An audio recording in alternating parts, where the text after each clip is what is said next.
Is your property manager doing a good job managing your investment property?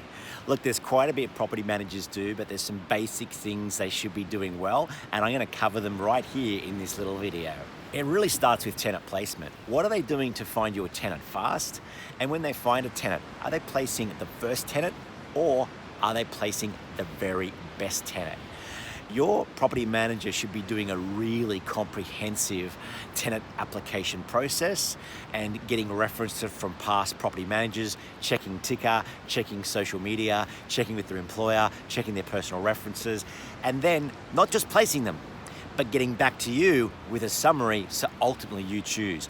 I recently heard of somebody who was using another agency, and that agency just puts in whoever they want, not even discussing with the landlord. And to me, that's a big no-no. I mean, it's the landlord's property. The landlord should be involved in if they feel that that tenant would be suitable as well. So that's the number one thing your property manager should be doing for you. What sort of lease term is your property manager suggesting? Now, this is a really interesting one because there's this bit of a myth that, for the first lease, just make it 6 months so we can test the water. Well, here's the truth. If they did a good rental application and it was very, very thorough, you don't need a 6-month lease. You can do longer.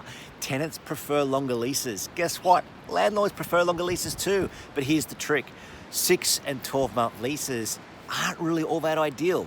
Instead, do this. Get your leases to end in the high seasons. So I'll give you an idea. The second week of January, so say from the 10th of January up until the 20th of January is extremely busy for us here on the Sunshine Coast. That's an excellent time for a lease to end. But the same just before Christmas, around the first week of December as well. That's also an extremely busy time. So instead of just going 6 and 12-month leases, get your leases to end at those 2 peak periods, because when that tenant vacates, you'll be swamped with inquiry. Entry condition report. When your tenant moves in, your property manager has to do an entry condition report. These take us about 2.5 hours. We do a zillion photos. We take lots of notes. It gets filed on our property management system. You get an access as a landlord as well.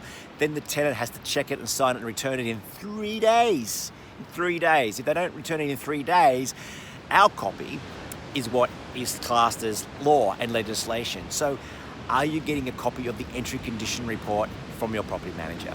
How many routine inspections a year is your property manager doing? Do they tell you about them? And do you get a copy of them? So when we do a routine inspection, we finish the report before we leave the property.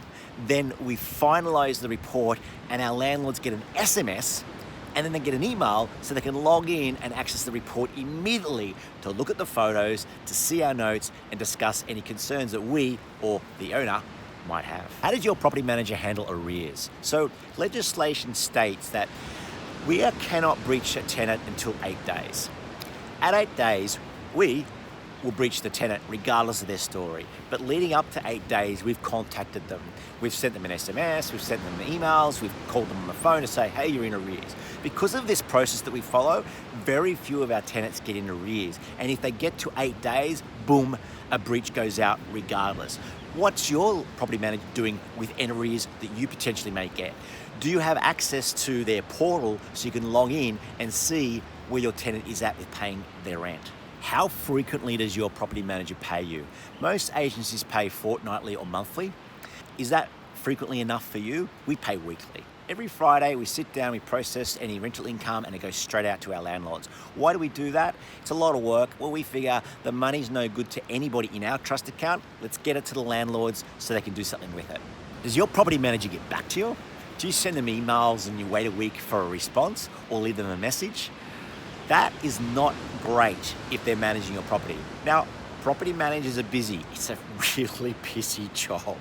But our property management system, it tracks our key performance indexes on how fast we reply to all of our emails in our inbox. We have a central inbox we all see, and emails get allocated to the different staff members, and then we have to reply to them. And we monitor the key performance index of the speed in which we reply. Is your property manager just going through the motions of managing the property, or are they helping you maximize your return on investment and build wealth? And what I mean by that is this: do you have a good tenant? Should that tenant be be asked to leave and get better tenant put in?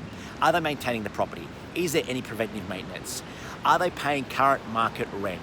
The biggest thing I see is that when we take over a management is they've been grossly under rented, sometimes as much as $150 a week. But even at $100 a week, it's $5,000 those investors are losing in rental income because their property manager hasn't been increasing the rent to keep up with market.